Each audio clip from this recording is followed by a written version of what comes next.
While recovering from back surgery, I could barely bend over to put on my socks. My wife walked in, took one look at me struggling, and scoffed, "You're like a broken appliance, useless and taking up space." When I didn't respond, she added, "Honestly, I don't even know why I bother coming home." I got angry, but smiled through the pain and said, "I'll be fine." Last night, she regretted everything she said. You ever have one of those moments where someone says something and you're not sure if you heard them right? Like maybe your brain is playing tricks on you because what they just said was so messed up?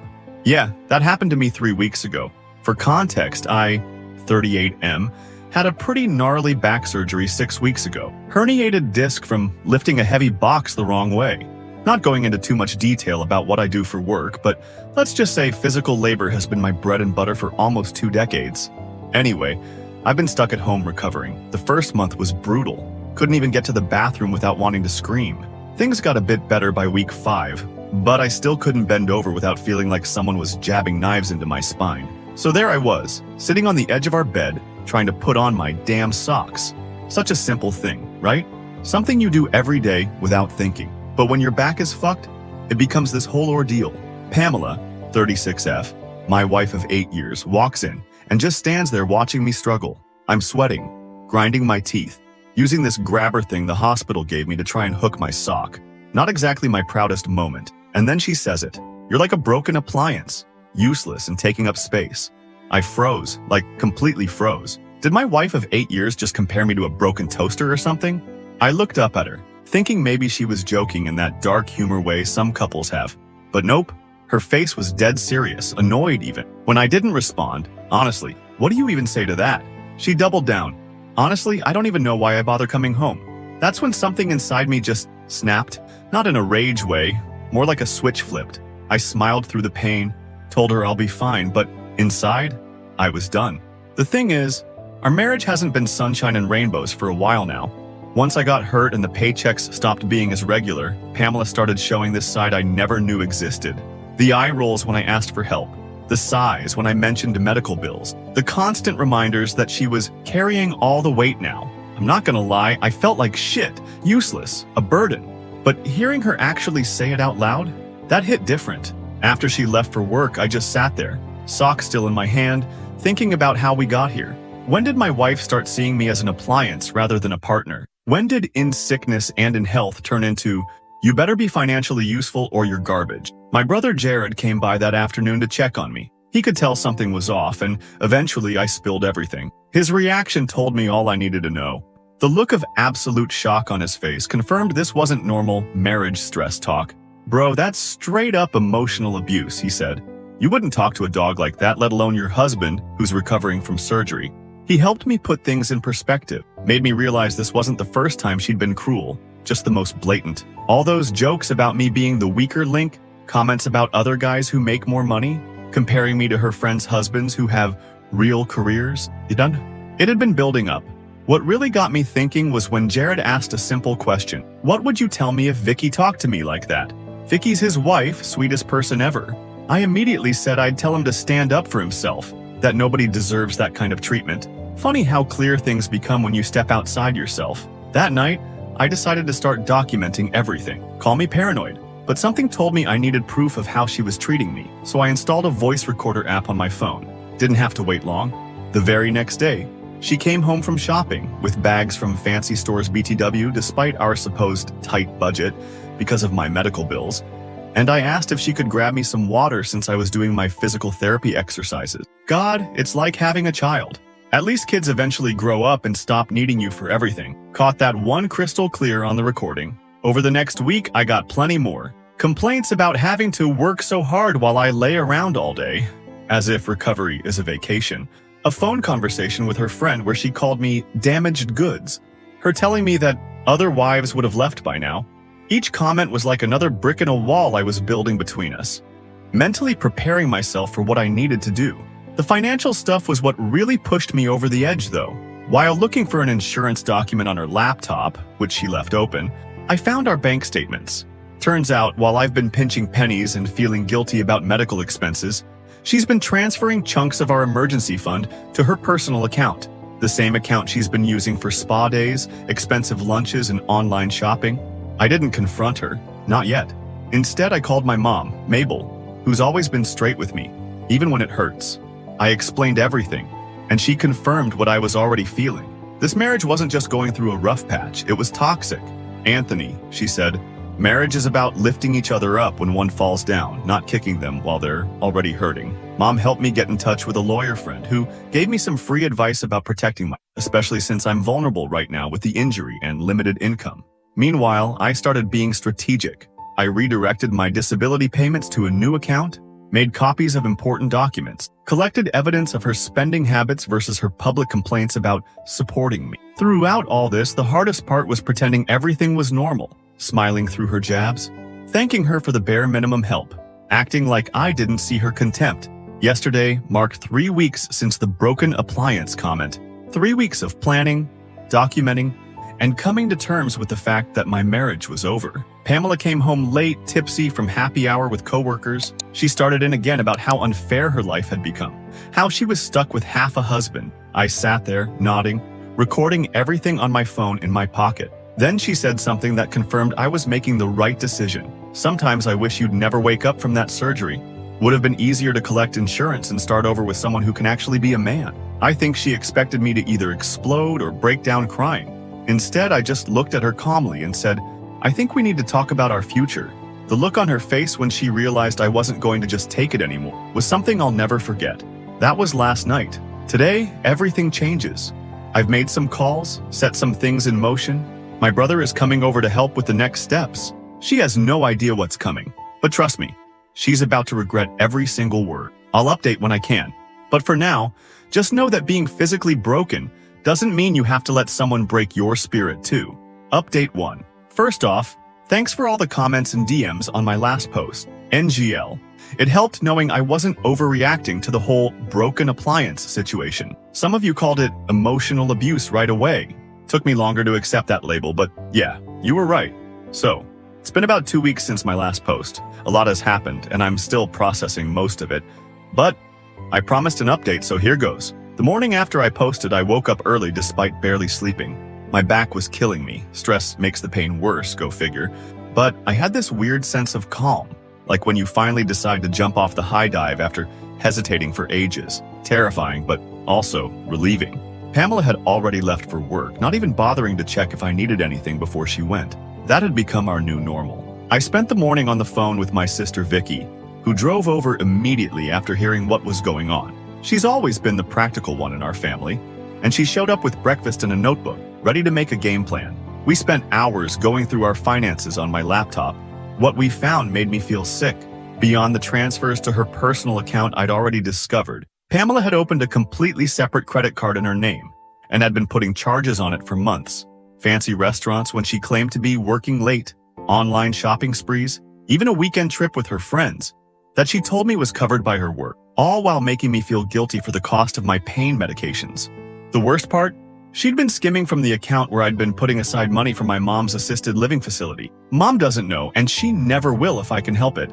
Vicky helped me document everything, taking screenshots and saving them to a cloud drive only I could access. She also helped me make an appointment with a divorce attorney for the following week. No going back now. That night when Pamela came home, I decided to start phase 1 of what my brother Jared jokingly called Operation Broken Appliance. I was done being the emotional punching bag, but I wasn't going to stoop to her level. Instead, I was simply going to show her exactly what useless looked like. See, despite my injury, I'd still been handling a ton of stuff around the house. The bills, the maintenance calls, keeping track of appointments, ordering groceries online, dealing with our landlord, all the invisible work that keeps a household running. Pamela seemed to think dinner occasionally, and a paycheck was all she contributed to our marriage. Time to enlighten her.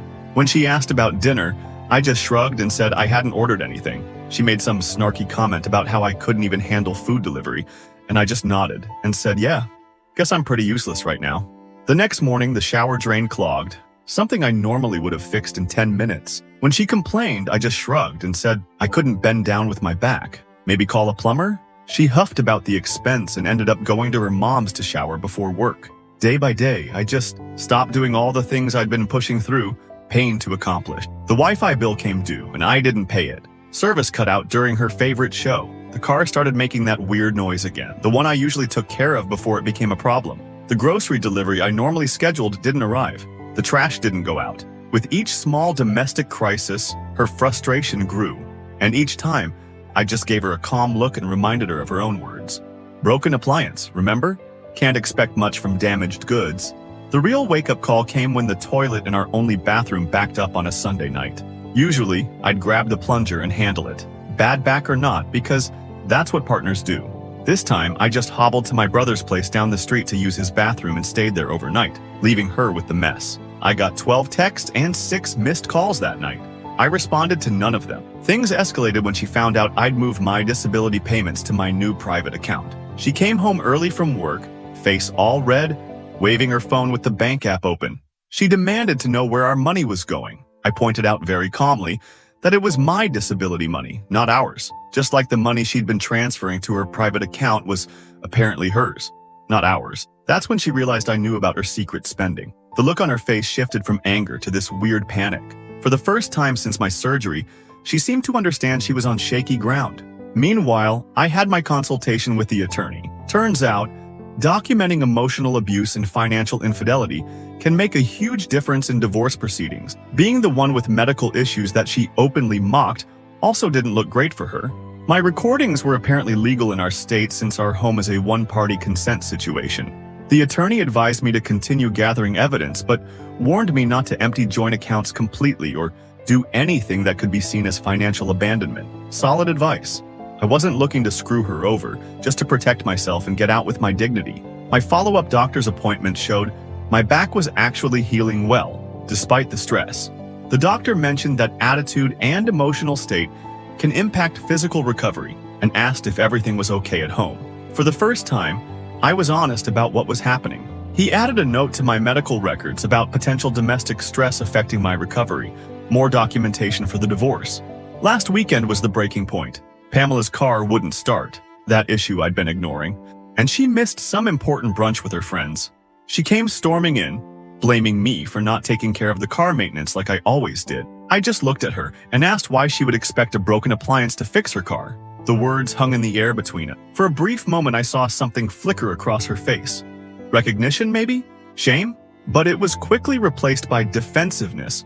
She started bringing up everything she'd sacrificed for me during my recovery. How she was the one working while I did nothing. How unfair it was that she had to carry all the weight. That's when I played her the recording. The one where she said she wished I hadn't woken up from surgery so she could collect insurance and find a real man. I didn't play it to be cool. I played it because I needed her to hear herself, to understand exactly what she'd become. She went pale, then tears, then anger again. The usual cycle of someone caught being their worst self. What followed was a long, exhausting conversation, the first honest one we'd had in months. She admitted she resented becoming the primary earner, said she felt trapped, complained about how her friends' partners made more money and gave them better lifestyles, like somehow my injury was a personal insult to her social standing. I let her talk, and when she was done, I told her I'd filed for divorce. She didn't believe me at first, thought it was some kind of bluff to scare her. But when I showed her the paperwork my attorney had prepared, something shifted. Reality finally hit her. She spent the night at her mother's. When she came back the next day, she was different, subdued, almost apologetic. Started doing small things, like bringing me water without being asked, offering to help with my exercises. Too little, too late, but interesting to observe. My brother and sister came over yesterday to help me pack her things while she was at work. We didn't take everything, just her personal items, neatly organized in boxes. We left them in the garage, along with a note explaining that I needed space and thought it best if she stayed with her mom until we sorted things out legally. I changed the Wi-Fi password too. Small, petty, maybe. Satisfying? Definitely. When she came home and found her stuff in the garage lab, she completely lost it, rang the doorbell for 20 straight minutes, called me every name in the book, threatened legal action. Good luck with that. Then, when none of that worked, broke down sobbing on our front step. I watched through the security camera on my phone, feeling nothing. Not satisfaction, not anger, just empty, like watching a stranger's meltdown. She's been blowing up my phone all day with texts ranging from apologetic to threatening. I haven't responded to any of them. My attorney advised radio silence, except through official channels. The oddest part? Now that I've stood up for myself, my back pain seems more manageable. The doctor said stress can amplify pain, and I guess he was right. I'm staying with Jared for now while things get sorted. My sister's helping me find a small apartment that will work with my mobility issues. Mom's been checking in daily, worried, but supportive. It's weird rebuilding your life at 38. Never thought I'd be starting over. But better this than spending another day being someone's broken appliance. I'll update again after the divorce proceedings get rolling. For now, I'm just taking it day by day. Finally, update. It's weird to look back at yourself from a few months ago and barely recognize that person. Not in some deep philosophical way, just in the practical, everyday sense. The guy who couldn't put on his own socks without crying in pain now regularly goes for 30-minute walks. The guy who silently accepted being called a broken appliance now stands his ground without hesitation. Change happens slowly until suddenly it doesn't. For those just catching up, I'm the dude whose wife called him useless and a broken appliance while recovering from back surgery. In my last update, I'd moved out, started divorce proceedings, and Pamela was having a meltdown on our front porch after finding her stuff packed in the garage. A lot has happened since then.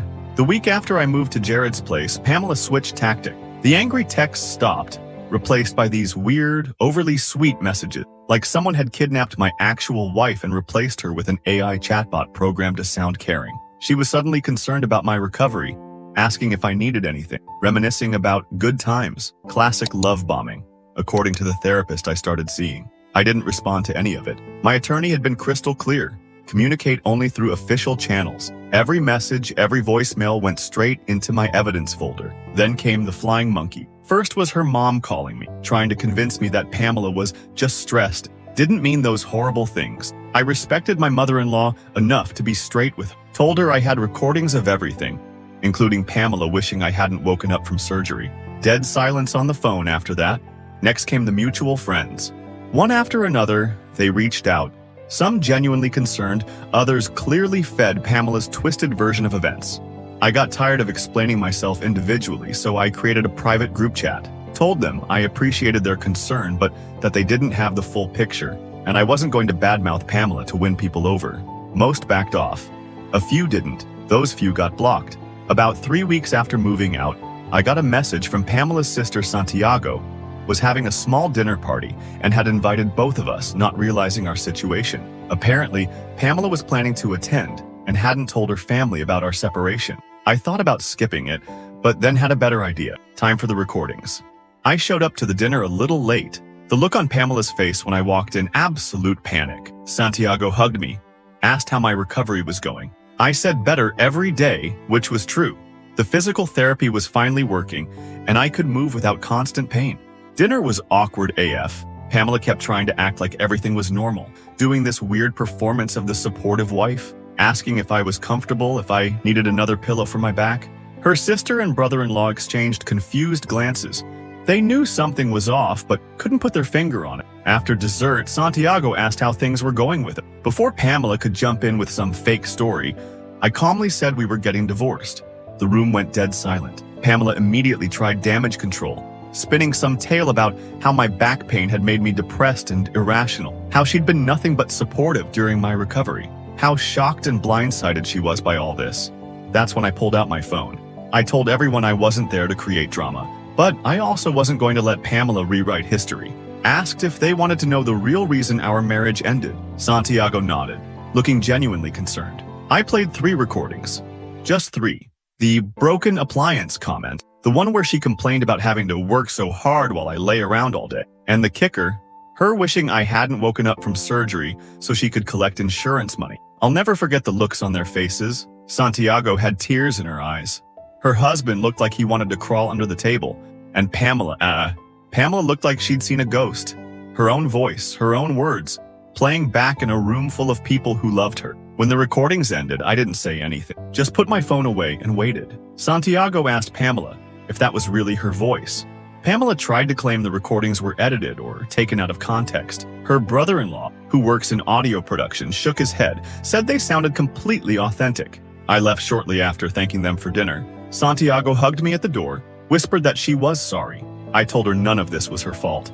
The next day, my phone blew up with messages from Pamela's family members. Apparently, after I left, Pamela had a complete meltdown, admitting everything but blaming it on the stress of being the sole provider while I recovered. Her family wasn't buying it. Meanwhile, the divorce was moving forward. The financial discovery process revealed even more than I'd originally found. Not only had Pamela been draining our joint savings, she'd also racked up over $20,000 in credit card debt in the last year alone.